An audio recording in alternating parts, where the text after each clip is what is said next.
Aziz Ersa hamkorlari, mana bu badimiz hozirgi kunda insonlar uchun juda ham kerakli bo'lgan bad. Juda ham ko'pchilik insonlarda shu kasalliklar bor. Ayniqsa shu mikroelementlarga yetishmaydi, ya'ni kalsiy, magniy, sink va D3. To'rttasi bitta bo'lgan badimiz.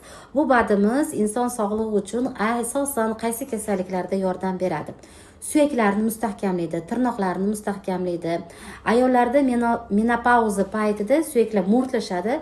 Shu suyaklar mo'rtlashini oldini oladi. Yurakka yaxshi, qon aylanishini yaxshilab beradi.